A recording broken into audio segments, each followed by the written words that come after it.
Hallo zusammen und herzlich willkommen zu einem weiteren Review. Das mal vom Lego Ideas Set 40786, dem Micro Command Center. Das hat 18 Plus Bewertung, ist zwar 14 Teile groß, hat eine Mini-Figur und für mich ist das ein GWP gewesen. Für euch kostet das 22,90 Franken im Online Lego Store. Lego Ideas, für die es nicht wissen, ist, man kann eine Idee in den Lego teilen. Dann kann man von 100'000 Leuten Support erhalten, also man muss 100'000 Leute finden in einer gewissen Zeit, die das upvotet. Dann macht Lego ein Review, schaut sich das an, ob das funktioniert und macht und tut. Vielleicht noch Verbesserungen oder Rückmeldungen. Oder brauche ich Lizenz oder sonst was. Und dann ändert das als neues Lego-Set in so einer Kiste. Und der das gemacht hat, kriegt dann etwas und kriegt ein bisschen Sets. Finde ich eine nette Idee. Der hier hat es geschafft. Ich sage euch dann nachher, wie der heisst. Und zwar kann ich euch noch sagen, die Raumstation, die er gebaut hat, ist 16 cm breit und 14,4 cm hoch. Genau. Verpackt hat das Ganze in 4 Säckchen zum Bauen. Es hat Kleber drauf. So viele Teile hast du am Schluss Führung.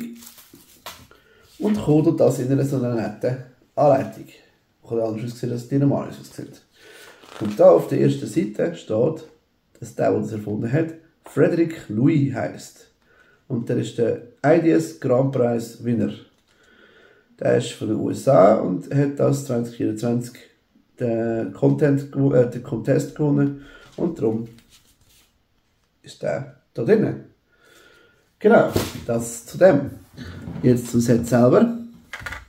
Das ist so eine kleine Raumstation mit einer Monorail. Raumstation deswegen, weil da oben kann natürlich einer im Command Center stehen und ein bisschen mal anreagieren. Und Monorail, weil da so eine kleine herzige Monorail ihre Bahn kann ziehen.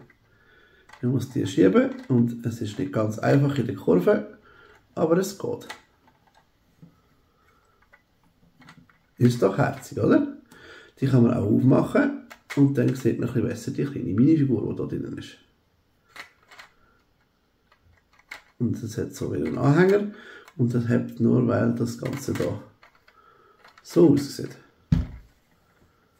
Ich habe das unbedingt wählen, weil ich schon verschiedene Sachen von diesen kleinen Messerchen habe, so ein bisschen als Komplettierung, und hoffe, euch hat das Review gefallen. Darum lasst doch gerne einen Daumen nach oben da und einen Kommentar und schaut das nächste Video. Und wenn nicht, sehen wir uns sowieso das nächste Mal wieder, oder? Ciao zusammen!